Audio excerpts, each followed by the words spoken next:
सुलोचना के आत्मसमर्पण ने तो राक्षस कुल का इतिहास ही बदल दिया। अर्थात राक्षस कुल की परंपरा तो भोग में विश्वास करती है, योग में नहीं। उनकी संस्कृति, उनके जीवन का ध्येय और उद्घोष स्वार्थ है, त्याग नहीं। और सुलोचना ने तो अपने जीवन का ही त्याग कर दिया। नारद, सुलोचना ने कुल की भोगवादी मर्यादा को तोड़कर एक असाधारण व्यक्तित्व का प्रमाण दिया है। देवर्षि, ऐसे असाधारण लोग साधारण और अर्थहीन परंपरा का पालन कभी नहीं करते। उनके जीवन का उद्देश्य सदा ही महान रहता है। अपनी सारी इच्छाओं की बलि देकर सुलोचना ने अपने पतिव्रत धर्म को निभाया है। देवर्षि, सुलोचना का प्रत्येक कर्म अपने पति मेघनाद के ही हित में था। उसकी सारी चेष्टाएं अपने पति पर ही केंद्रित थी। देवर्षि, जब कोई व्यक्ति अपने स्वार्थ को त्याग कर दूसरे के हित में कर्म करता है तो वो मेरा ही प्रतिरूप होता है। इसीलिए पतिव्रता नारी योगी, तपस्वी, ज्ञानी, दानी सभी मेरे ही प्रतिरूप हैं। इन्हीं के पुण्य कर्मों से ये सारी सृष्टि चल रही है। यदि ऐसा ही है प्रभु, तो आपने सुलोचना जैसी पतिव्रता स्त्री को आत्मसमर्पण के लिए प्रेरित क्यों किया? वो होती तो निश्चय ही सृष्टि का कल्याण होता ना। नारद, चंद्रमा के बिना चांदनी का और सूर्य के बिना धूप का कोई अस्तित्व नहीं है। चंद्रमा और सूर्य चांदनी और धूप की आत्मा है। उसी प्रकार मेघनाद सुलोचना की आत्मा थी। उसका शरीर अपनी आत्मा के बिना जीवित कैसे रह सकता था? उसे तो पंच तत्व में मिलना ही था। नारायण नारायण।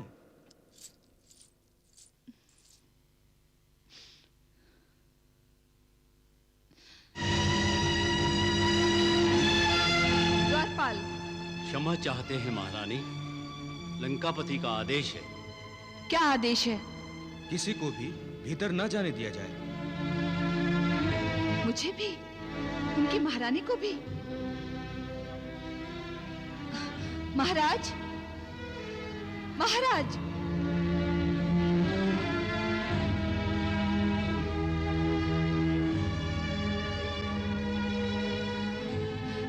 स्वामी, महाराज अकेले रहना चाहते हैं महारानी।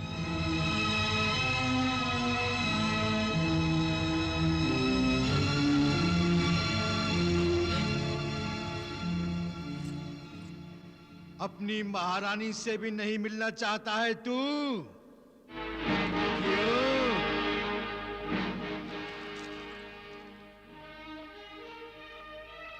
आज अचानक अकेलापन क्यों चाहता है तू? क्या तुझे यह स्मरण हो गया कि जीवन यात्रा में एक एक करके सभी अपने साथ छोड़ देते हैं और मानव को आखिर अकेले ही जाना पड़ता है?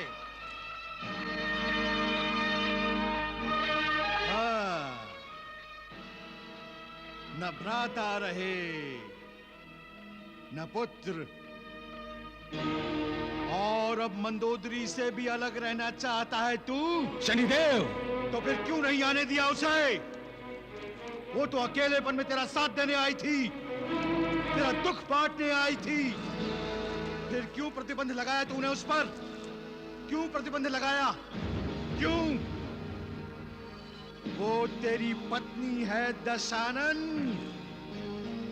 और पत्नी अपने अंतिम श्वास तक अपने पति का ही स्मरण करती रहती है, अपने पति का ही साथ देती है, और तूने उसे अकेला कर दिया।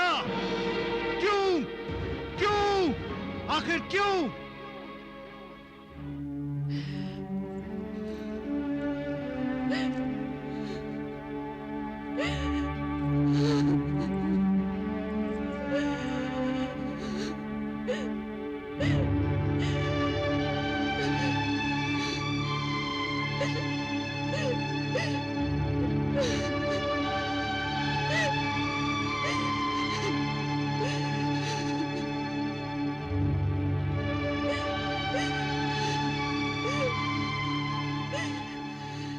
प्रणाम देवी।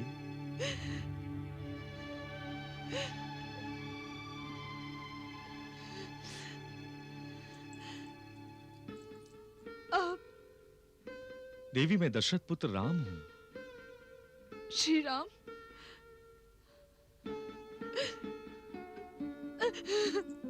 देवी, आप रो रही हैं? त्रिलोक विजयी रावण की पत्नी को यह शोभा नहीं देता। आप तो ज्ञानी हैं। आप जानती हैं कि हम मृत्यु लोक में रह रहे हैं। यहां मृत्यु आश्चर्य उत्पन्न नहीं करती। आश्चर्य तो यह है कि हम जीवित हैं, क्योंकि यहां प्रतिपल मृत्यु आघात करती है। आपका पुत्र तो योद्धा था और युद्ध करते हुए मृत्यु को प्राप्त हुआ है। युद्ध में विजय प्राप्त करके तो केवल सांसारिक सुख मिलते हैं, किंतु आपके पुत्र ने वीरों के धर्म को निभाते हुए परम पद को प्राप्त किया है। ऐसी स्थिति में ना आपका शोक करना उचित है, ना उसका जिसे परम पद प्राप्त हुआ है। देवी, क्या आप अपने प्रिय पुत्र को परम पद से पुनः मृत्यु लोक में देखना चाहती हैं? क्या आप उस जीवात्मा का पतन देखना चाहती हैं जो परमेश्वर के पास पहुंच गई है? क्या आप उसके आनंद को पुनः शोक में बदल देना चाहती हैं? तो मोह को त्याग दीजिए देवी। मोह ने जो अज्ञानता का आवरण आपके विवेक पर डाल दिया है, उसे हटाकर धैर्य धारण कीजिए और धर्म के पथ पर चलते हुए दिग्विजयी रावण को भी धर्म पथ पर ले चलिए। यही जीवन की सार्थकता है। महाराज सुग्रीव, आज्ञा प्रभु। देवी को इनके रथ तक छोड़ आइए। जो आज्ञा प्रभु।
कहां गई थी?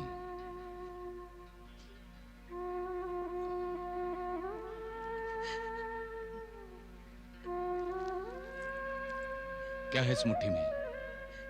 मेरा मेघनाथ और मेरी सुलोचना।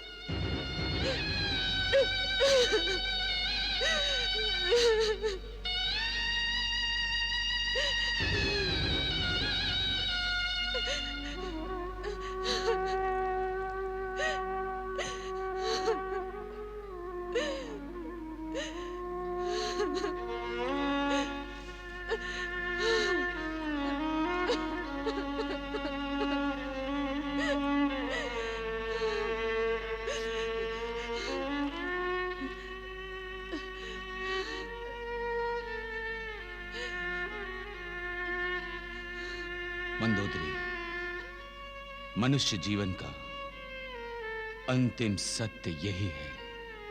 आप मानते हैं ये? यदि आप इस सत्य को मानते हैं तो युद्ध क्यों कर रहे हैं? इस युद्ध को रोक लीजिए स्वामी, इस युद्ध को रोक लीजिए। नहीं मंदोदरी, युद्ध रोक देने से मृत्यु तो नहीं रुक जाती। मृत्यु तो होगी ही होगी। ये अंतिम सत्य है, कभी नहीं बदल सकता।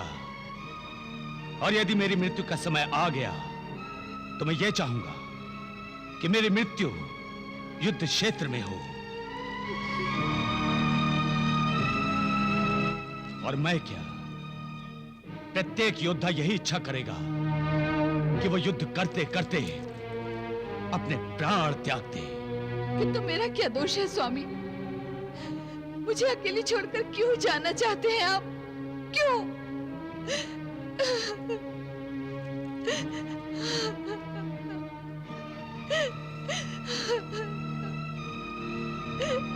कौन किसे छोड़कर जाता है, ये मनुष्य के अपने वश में नहीं है। किंतु मैं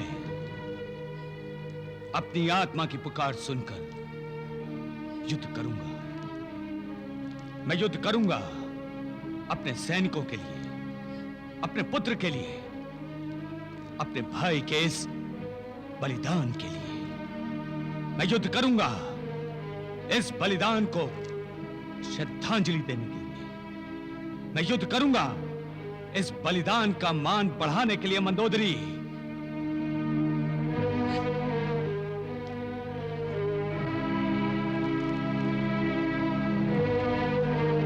मृत्यु यदि अंतिम सत्य है तो है, किंतु मैं मृत्यु से भयभीत नहीं हूं, न कभी हुआ था।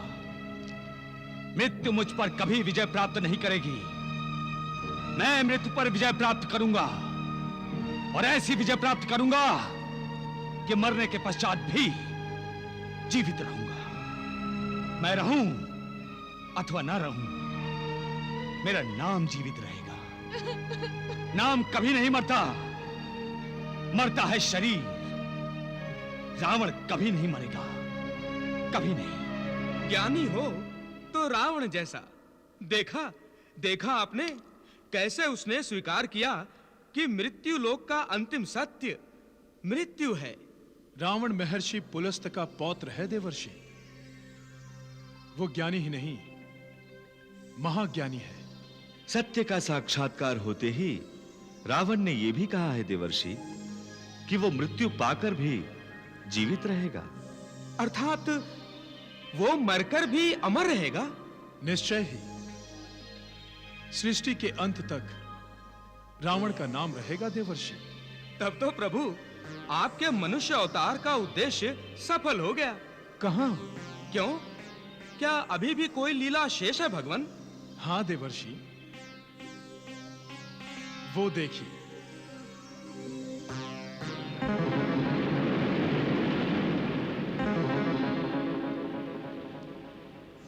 नारायण नारायण। प्रभु कौन है ये दोनों? नारद, ये अहिरावण और महिरावण हैं। अहिरावण और महिरावण? दशानन रावण के कोई संबंधी हैं ये? नहीं, ये दोनों रावण के मित्र हैं। पाताल के अधिपति हैं ये। पाताल लोक से पृथ्वी पर किस कारण आए हैं प्रभु? पाताल में पाताल देवी का उत्सव मनाया जा रहा है। ये दोनों उनके लिए बलि ढूंढने आए हैं। नारायण नारायण।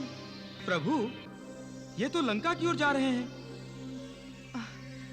कहीं दशानन रावण की बलि तो नहीं नारद, मैंने तुमसे पहले ही कहा था कि ये दोनों रावण के मित्र हैं।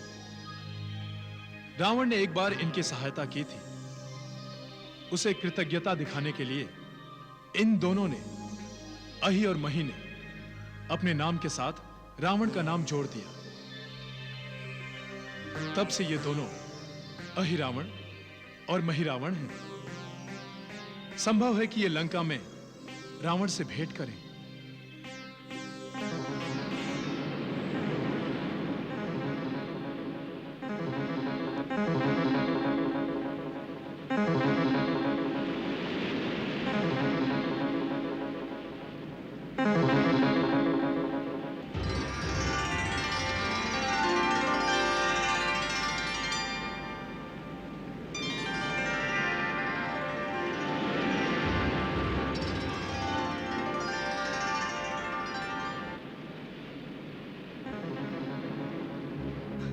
देखिए देखिए प्रभु, उनकी दृष्टि तो कहीं और लगी हुई है।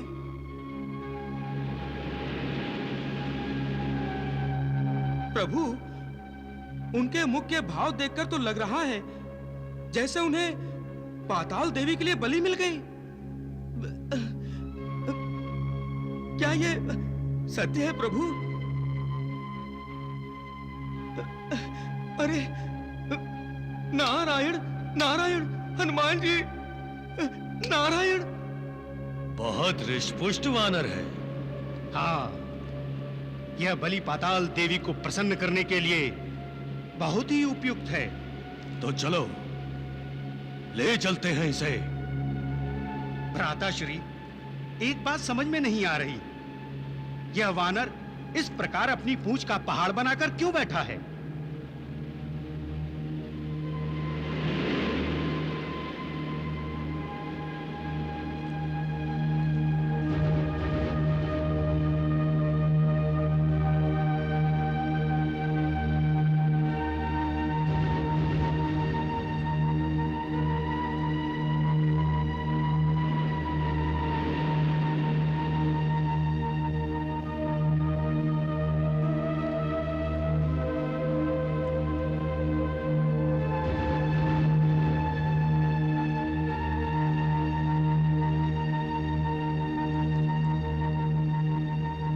ऐसा लगता है ये किसी की रखवाली कर रहा है। रखवाली कर रहा है तो फिर बार बार अपनी पूंछ में बने छिद्र में से क्या देख रहा है?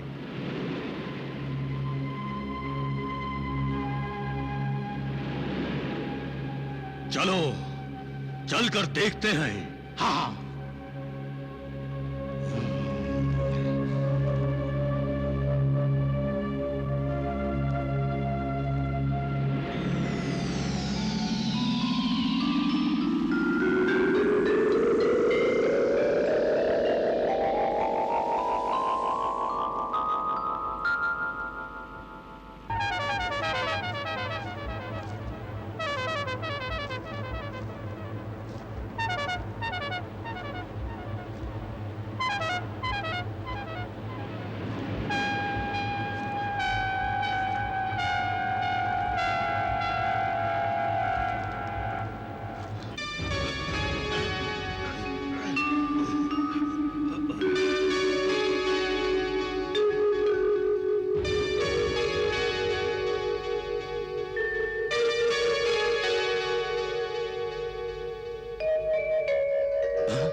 ये कौन है?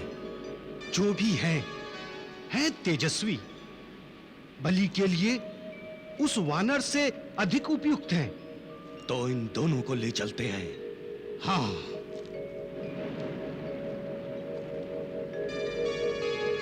हैं? वो देखो, क्या है? यहां युद्ध हुआ सा लगता है। हाँ भ्राताश्री, हम दोनों लंका के निकट हैं और ये लंका के बाहर का क्षेत्र है। यहां युद्ध होने का तात्पर्य है कि इस युद्ध में लंका नरेश रावण ने भी भाग लिया है। और अवश्य किसी शत्रु ने लंका पर और हमारे मित्र रावण पर आक्रमण किया है। हमें दशानन से मिलना चाहिए। परंतु ये दोनों तेजस्वी कुमार, हो सकता है ये दोनों तेजस्वी कुमार रावण के बंदी हों और ये वानर रावण का अनुचर हो। दशानन की आज्ञा से इन दोनों की रखवाली कर रहा हो। तो फिर हम इन्हें अपने मित्र रावण से बलि के लिए मांग सकते हैं।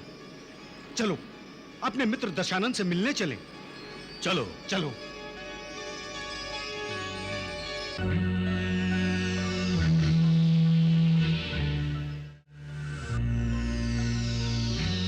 मित्र दशानन, प्रणाम।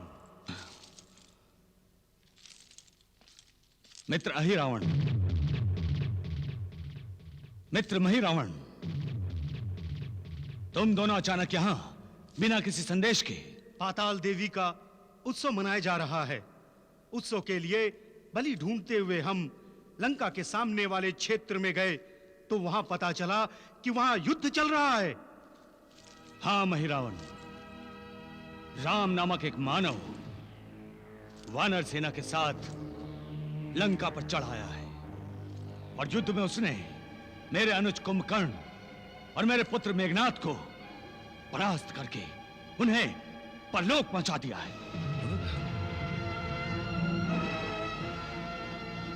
क्या मेघनाद और कुंभकर्ण जैसे योद्धाओं को? कौन है वो राम?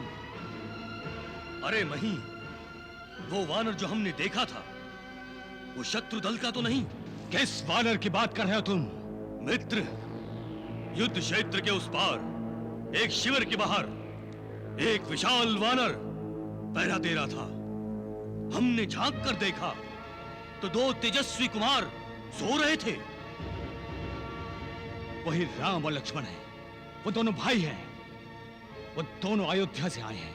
उन्हीं बालकों ने कुंभकर्ण का वध कर दिया। हाँ ही रावण, उसने असंभव को संभव कर दिखाया है और अब मैं उन्हें असंभवता की चरम सीमा तक ले जाकर संभवता के ऐसे बाणों से वध करूंगा कि उनके शरीर का प्रत्येक अंग, उनकी प्रत्येक सांस, उनके हृदय की खून में डूबी प्रत्येक धड़कन हर पल हर क्षण एक ही बात कहेगी, रावण संभव है।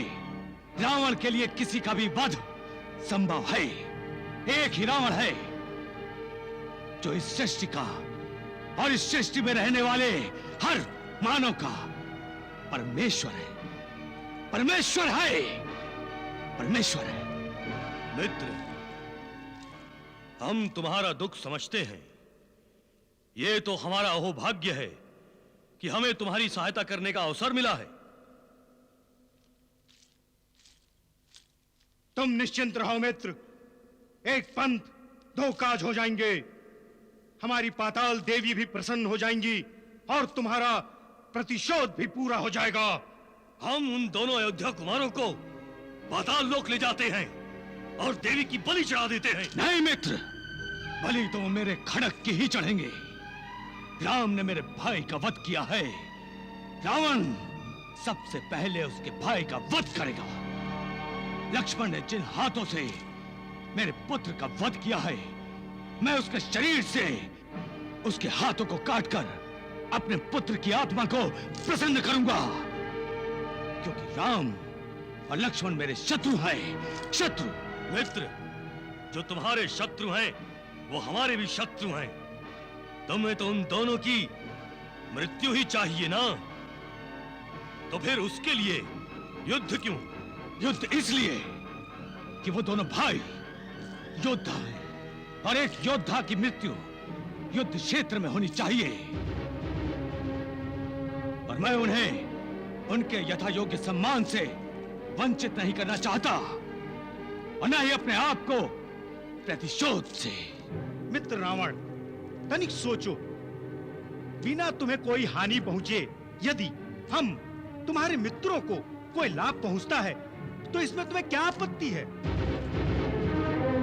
मित्र, यदि तुम हमारा प्रतिशोध लेते तो हम तुम्हें सहर्ष अपनी कृतज्ञता प्रकट करते, किंतु हम तो अपने स्वार्थ के लिए तुमसे प्रार्थना कर रहे हैं। हमारी पाताल देवी की प्रसन्नता हमारे लिए तुम्हारे प्रतिशोध से अधिक महत्वपूर्ण है।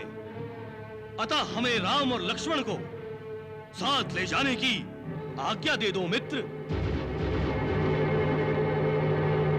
उन दोनों का बलिदान तो पहले से ही नियुक्त था, अन्यथा हमने तो पहले उनकी रक्षा करने के लिए बाहर बैठे उस वानर को ही अपनी बलि के लिए सोचा था। तुम जिस वानर की बात कर रहे हो उसका नाम हनुमान है और वो हनुमान एक बार लंका में आकर लंका दहन कर चुका है। वो तुम्हें राम और लक्ष्मण को ले जाने नहीं देगा। वो तुम हम पर छोड़ दो। हम राम और लक्ष्मण को कब उठाकर ले जाएंगे उस वानर को पता ही नहीं चलेगा। उन दोनों की बलि को अपनी विजयी समझो मित्र। उनकी मृत्यु तुम्हारी प्रतिशोध की भावना को संपूर्ण और शांत कर देगी। राम और लक्ष्मण की बलि का पुण्य भी तुम्हें ही प्राप्त होगा मित्र। और पाताल देवी की अनुकंपा भी तुम पर बनी रहेगी। हमें आज्ञा दो मित्र।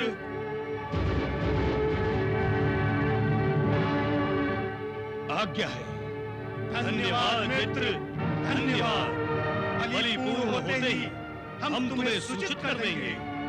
जाओ और शीघ्र से शीघ्र यह काम करो। प्रणाम।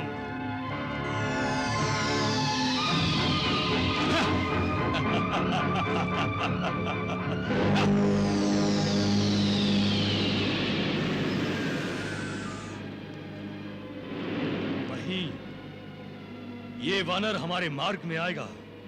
तब आएगा जब हम उसका वध करके शिविर के भीतर जाने का प्रयत्न करेंगे। तो क्या तुम युद्ध किए बिना राम लक्ष्मण का हरण करना चाहते हो? मैं युद्ध नीति के विरुद्ध नहीं जाना चाहता भ्राताश्री। मैं जान चुका हूं कि राम लक्ष्मण मेघनाद और कुंभकर्ण जैसे महान योद्धाओं को यमलोक पहुंचा चुके हैं। अतः उनसे युद्ध करने में बुद्धिमत्ता नहीं है। तो मैं अपने छल अस्त्रों का प्रयोग करूंगा। तुम्हारा छल अस्त्र प्रयोग इन पर सफल हो सकेगा? आप देखते जाइए भ्राताश्री, उसका भी मार्ग मेरे पास है।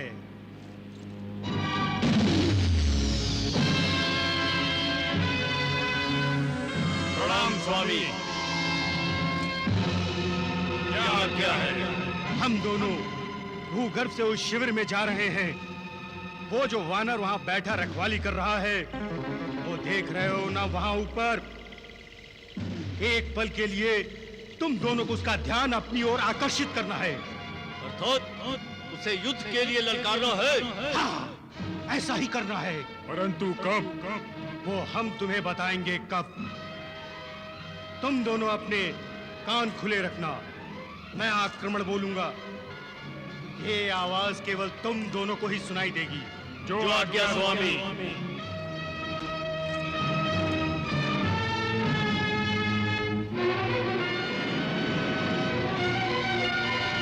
आओ भ्राताश्री।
अवश्य रावण के द्वारा भेजे गए कोई मायावी राक्षस होंगे। मेरे होते हुए प्रभु श्री राम की निद्रा को कौन भंग कर सकता है?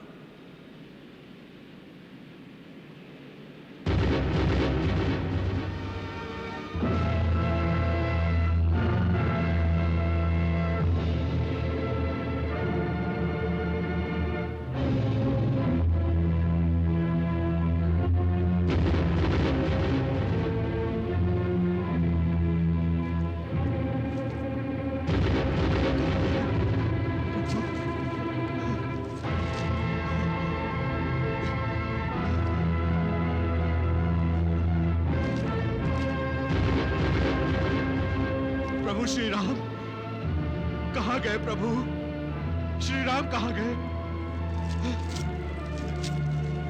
जय श्री राम।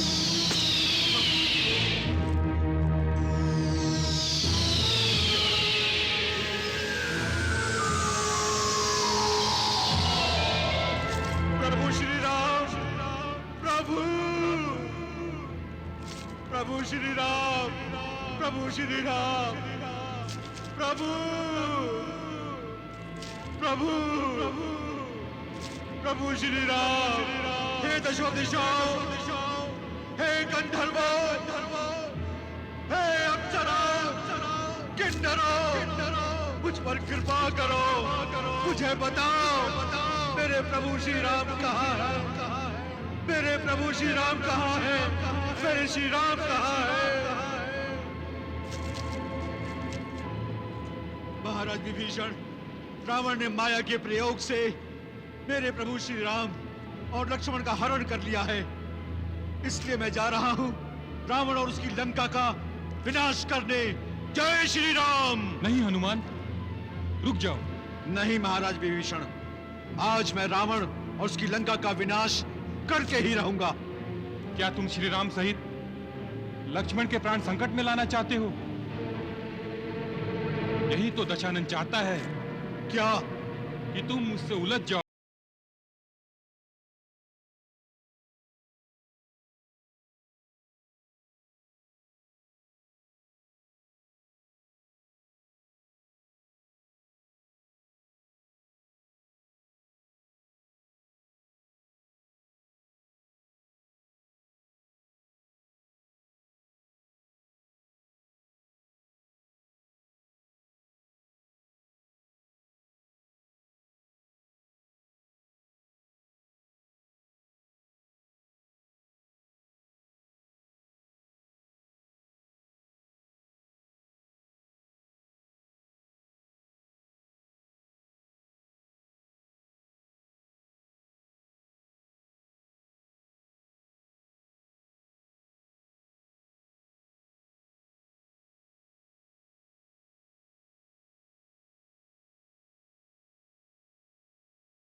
मही, इन दोनों भाइयों को देखकर तुम्हें क्या लगता है कि इन्होंने मेघनाद और कुंभकर्ण जैसे योद्धाओं का वध किया होगा?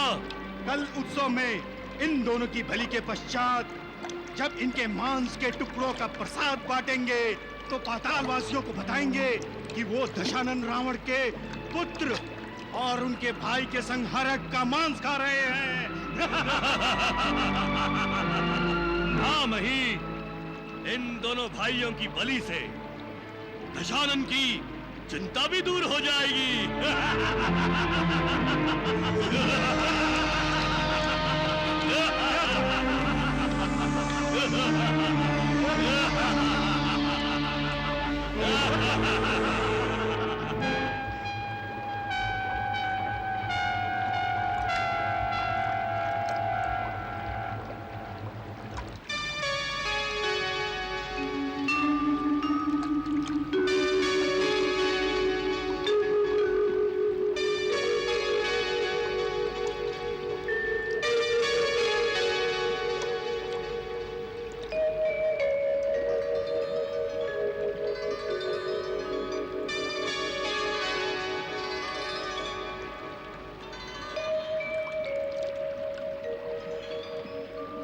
महाराज अहिरावण और महाराज महिरावण को सेवक मकरध्वज का प्रणाम।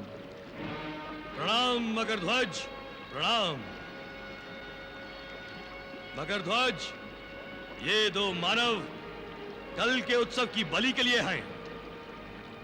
इनकी बलि चढ़ाए जाने तक किसी को भी इस पाताल नगरी में प्रवेश करने नहीं देना। मैं प्रवेश द्वार बंद ही रखूंगा। मकरध्वज, पहले हमारे लिए तो द्वार खोलो। जो आज्ञा महाराज।